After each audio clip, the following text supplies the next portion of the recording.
C'était une première en France. Rafaela, jeune mère de 24 ans, originaire de Calais, témoignait dans un journal en tant que mère porteuse. Et elle témoignait à visage découvert, alors même que la gestation pour autrui est une pratique interdite en France. Tous les journalistes s'étaient précipités pour l'interviewer jusqu'à ce que l'on découvre que Rafaela avait livré un faux témoignage. Jamais elle n'avait été mère porteuse. Alors, ne dites pas c'est vrai, je l'ai vu dans le journal, sur Internet, la presse. Internet, ce ne sont pas des sources, ce sont des médias, des moyens d'avoir de l'info. Et une info, eh bien, c'est avant tout une source. Qui nous donne cette info? D'où vient telle ou telle info?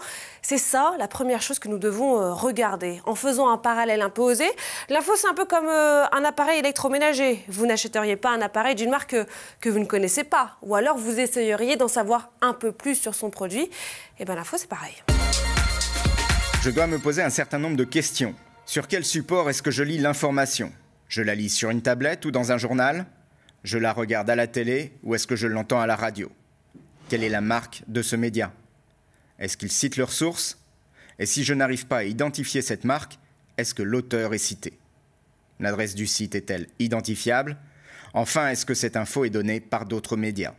Alors, une fois que je suis sûre d'une info, qu'est-ce que j'en fais? Est-ce que je la partage? Avec qui? Pourquoi ai-je besoin de la partager? Je dois avant tout garder un œil critique et du recul. C'est ça qu'on appelle les bonnes pratiques. Je dois voir comment cette info m'est parvenue. Est-ce moi qui suis allé la chercher ou est-ce que je l'ai reçue par un réseau social? Pourquoi m'arrive-t-elle à moi et pourquoi maintenant? Quel sentiment cela éveille en moi et est-ce que je l'ai lu entièrement? Pour savoir, je regarde des choses simples. Je regarde si le texte est bien orthographié, je regarde sa ponctuation et je remonte à la source. Ainsi, on me dit que la NASA a découvert de nouveaux signes astrologiques. Je vais voir sur le site de la NASA ce qui est dit sur cette découverte. Je me sers également des moteurs de recherche pour voir ce qui se dit ailleurs sur le sujet. Une info vérifiée sera reprise ou complétée par d'autres sources.